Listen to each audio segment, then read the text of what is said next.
আজকের ভিডিওটা দেখলে মনে হবে আপনি গ্রামের হারিয়ে যাওয়া শৈশবকে ফিরে পেয়েছেন। আরো দেখতে পাবেন শৈশবের আনন্দের মুহূর্ত। শুরু করা যাক।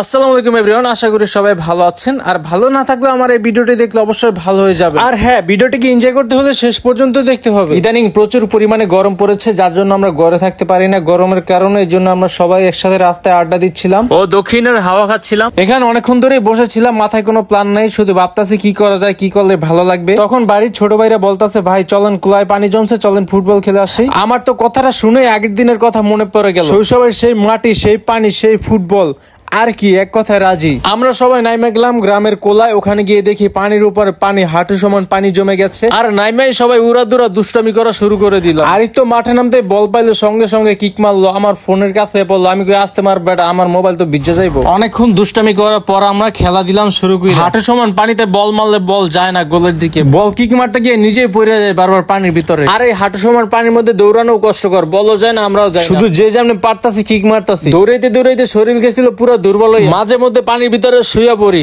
তবু হাল ছাড়ি না, একটু পর আবার উঠে দৌড়ানো শুরু। এইসব কিছুর মাঝে মনের ভিতরে কেমন জানি শান্তি লাগছিল, যেন আবার ছোটবেলায় ফিরে গেছি। অনেকক্ষণ খেলার পরে আমি পুরো হাঁপাইয়া। বাগানের পাশ দিয়ে ছোট্ট একটা খাল ঘেঁষে গেছে, যেটা দিয়ে প্রচুর পরিমাণে পানি ঢুকতেছে কোলায়। তাই আমি ওখানে গিয়ে পানির স্রোতে শুয়ে পড়লাম। আর আমার দেখা দেখি সবাই এসে শুয়ে পড়লো একসাথে। তখন আমি মনে মনে বলি, এই জীবনের দিনগুলো যদি রোজ থাকতো, পানি ঠান্ডা, বাতাসে ঠান্ডা, শরীর ক্লান্ত, কিন্তু মন একদম ফুরফুরা।